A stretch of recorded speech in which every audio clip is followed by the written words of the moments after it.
Hey folks, welcome back to SupeRonpoNatural, the truly ridiculous show where I try to recap and review every single episode of Supernatural. As always, let me know what you think of this episode in the comments. And while you're down there, check the pinned comment for a short and fun poll for another project of mine. You guys really came through for me last time, and I think the questions are actually even better this time, so give it a try. And I'm going to try my absolute hardest to get episode 1 of that other project out as soon as I can. There's just a lot going on right now. With that out of the way, let's hop into Season 1, Episode 9, Home. We see a pretty lady in what looks like an attic. She's looking at a photo. Sadly, it seems like her husband's dead. Her daughter comes in and says there's something in her closet. Hot mom checks, says there's nothing there, puts the daughter back to bed. That's a cool scar, really gives her face character. Daughter doesn't like the house, but mom reassures her that they'll all be very happy. As she leaves, daughter reminds her to block the closet with the chair. This is totally something I would have done as a kid. I was super anxious and I had nightmares all the time. It was awful, and I had all these really weird rituals that I thought protected me from them. I was a weird kid. Mom hears a pitter-patter. She prays that it's not rats, but we all know that she should instead be praying that it is rats because it's probably something much worse. Daughter wakes up to the chair being dragged aside. Mom's investigating the basement. She finds a photo of John. The closet creaks open. Daughter is correctly terrified. The closet's empty. More photos of the Winchester family. Oh, yeah, no, there's some sort of fire demon in the closet. Daughter screams. Title. We see a woman standing in the window, banging on the window and screaming. Oh, it was one of Sam's dreams, or visions, whatever you want to call them. Dean has some leads, but Sam's distracted doodling trees. New haircut, Goofin. I don't love it. Apparently his memory of his dreams and his drawing ability are both so good that he's able to perfectly draw the tree to the point that it matches a photo from their childhood. So he says they need to go back home to Kansas because he thinks the people who live in their old house, the one that caught fire but was rebuilt, are in danger. He finally admits to Dean that he sometimes has nightmares that come true, that he dreamt of Jessica's death in detail for days before it happened, which is why Bloody Mary wanted to kill him. And now he's dreaming about a woman screaming for help in their old home. Dean thinks it's a coincidence, and he's also a bit reluctant to go back home because he swore he'd never go back there. Sam convinces him to go check it out. Classic boys pulling up shot. Feek. Dean's eyes are pretty. They introduce themselves. Sam soap talks his way into the house. She lets him in, having found their photos a few nights before. She gives her son juice, which he loves, and introduces her daughter Sari. They just moved in, needing a fresh start. She barely hides that whatever caused the fresh start has messed her right up. She mentions that the house has issues. Flickering lights, sink backed up, rats in the basement. Or at least, scratching sounds. Oh, and her daughter is seeing a freaky fire monster in her closet. She asks Sam and Dean to confirm there's nothing in the closet, and now it's them with terrible poker faces. At this point, looking at their reaction, I as a kid would be absolutely convinced I was going to die. I was, and still am, an anxious wreck. Anyway, when Sam hears that the daughter saw a figure on fire, he gets pretty freaked out. And Hot Mom was totally the woman in his dream.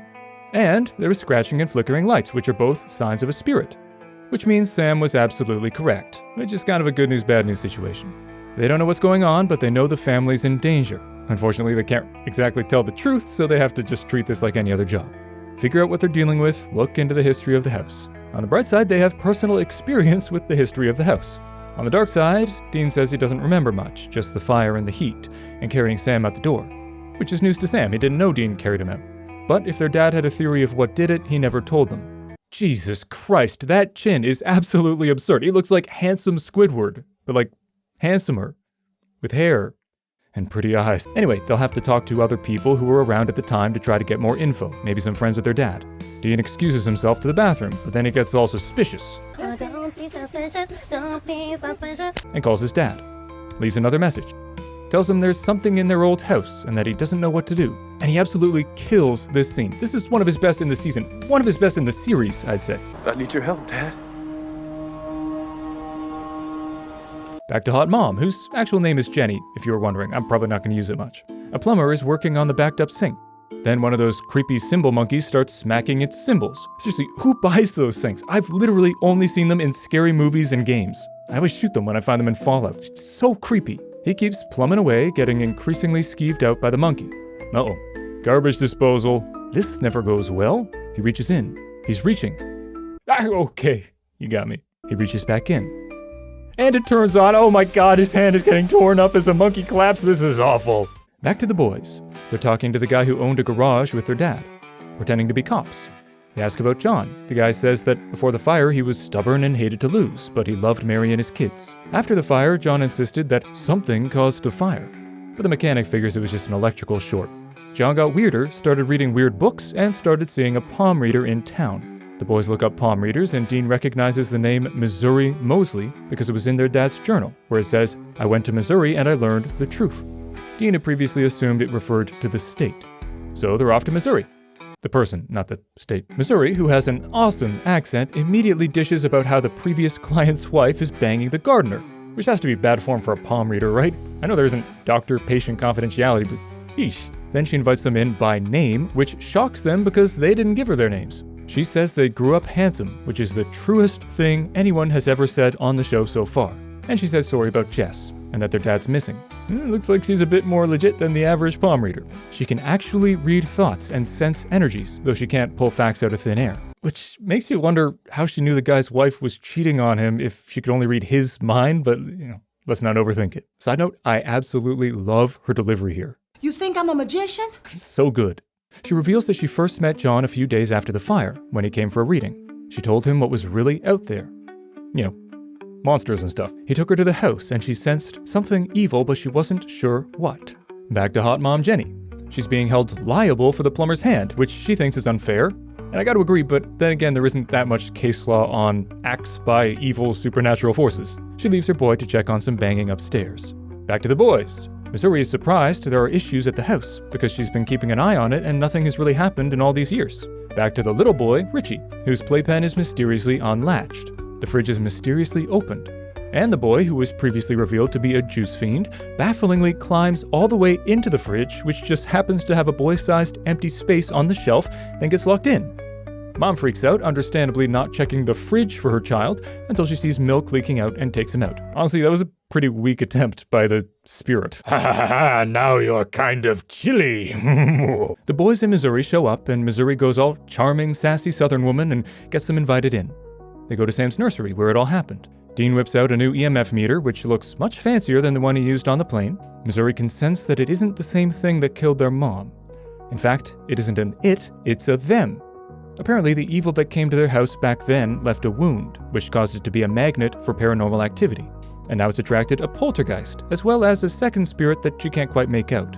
So they get a bunch of witchy stuff together to put in the walls and destroy the spirits, as well as purify the house. But they gotta be quick because the spirits will be pissed once they figure out what's going on. Hot Mom takes the kids out of the house and they get to work, all taking a floor. Sam's tapping on the wall, but an invisible force pulls out an electrical cord which snakes its way towards Sam. Dean's tapping too, and the fridge opens. Missouri checks a hole in the wall and gets trapped by a drawer. Knives fly at Dean. See, that's how you try to kill someone in a kitchen. The cord wraps around Sam's neck and starts choking him. He grabs his little baggie, but drops it and starts to lose consciousness. But Dean arrives at the last second, fails to pull the cord off, kicks through the wall in desperation, and in a moment of rather absurd luck, that was the last thing that had to be done. There's a flash of white light, and Sam is saved. Sam asks Missouri if she's sure it's over, and she says yes, but he's not so convinced. Neither am I, because there are 10 minutes left, and that'd be awfully long for the old post-episode heart-to-heart. I've said it a lot, but this show suffers from the same thing as House, where if they suggest lupus 25 minutes in, you know it's not lupus. It's never lupus. It's almost never lupus. I think it was lupus once. Okay, the word lupus now sounds ridiculous. The family comes home to a freaking disaster, and Missouri volunteers Dean's cleaning services, which he's not pleased with. Then they leave. We see Jenny in bed, reading a parenting magazine. This is not a good sign. There is plenty of time for her to die horribly. Her bed starts shaking. She starts screaming. Cut to the boys who are waiting in the car outside the house, because Sam has a hunch that something's still wrong. Then Sam sees her screaming at the window just like she was in the vision. The boys rush in. She can't open her door. The flaming spirit is going for her daughter. Dean saves mom, Sam saves son, then saves daughter before Fiery Boy can get her. He tells Sari to take her brother outside, just like John said to Dean all those years before in that very house. Then Sam's grabbed by the spirit. Sari gets out and the door slams shut. Dean grabs a gun and runs up to the house as scared neighbors watch on. Dean tries to break down the door as Sam is getting beaten up by the invisible force. Then Fiery Boy walks up. Dean gets in. Fiery Boy walks closer. Dean goes to shoot Fiery Boy and Sam stops him because he knows who the spirit is. It's another hot mom. Specifically, their hot mom. Wait, was she the one beating Sam up before? She says sorry, but doesn't explain why. She just gives a weird look. Then she turns, looks up, and tells someone else to let go of her son. Oh, okay, there was a third spirit. That makes more sense. She bursts into flames. The flames envelop something on the ceiling, and Sam is released. And he says, Now it's over. which is debatable, but I'm avoiding spoilers, so I'll leave it at that. Dean's looking at a photo of them as kids, which shows them to be utterly adorable. Missouri was totally out of line, calling him a goofy-looking kid earlier. Missouri confirms the spirits are gone, but damn, Sam just got his powers, and already he's caught something that she missed. Starting to wonder how competent she really is. She reveals that their mom destroyed herself to defeat the spirit. Sam asks why she would do that, which is the dumbest question ever. Obviously, it was to save her sons, idiot. You fool. Sam asks about his new powers, but she's not much help. Then they leave. Missouri watches them all suspiciously. Don't be suspicious. Don't be suspicious. Okay, that's the last one for this video. It's too good a clip to leave off. Missouri walks back into her house and does a bad line read about Sam's powerful abilities to someone off screen. Then we get a really annoying reveal. John's there, and he's pretty emotional about his wife's spirit saving their sons. Then Missouri asks why he isn't freaking talking to his kids, but he says he can't until he knows the truth. And I'm like, maybe you'd have an easier time learning the truth if you worked with your sons, dummy. Now, to be fair, keeping secrets from your family for no reason seems to be a Winchester trait, so I guess it's not uncharacteristic, but it's still annoying. And that's the episode. I don't know, it was fine. Mary sacrificing herself was cool, and Missouri was great, but it had its issues. The fact that the worst thing that happened in the whole episode was the plumber losing his hand kind of made the stakes feel low, especially combined with the whole freezing a kid to death in the refrigerator plan. Also, now that I think of it, if Mary was Fiery Boy, why did she keep scaring the little girl? But the worst part, which I hated so much that I referenced it in a previous video, was John's piss-poor reason to not be talking to his boys. It was so dumb, and his disappearance was such a big plot point that it really sucks that the reasoning behind it was so stupid. I don't know, it was fine. I didn't hate it, but I didn't like it as much as other people apparently, because it has like 8.8 on IMDb.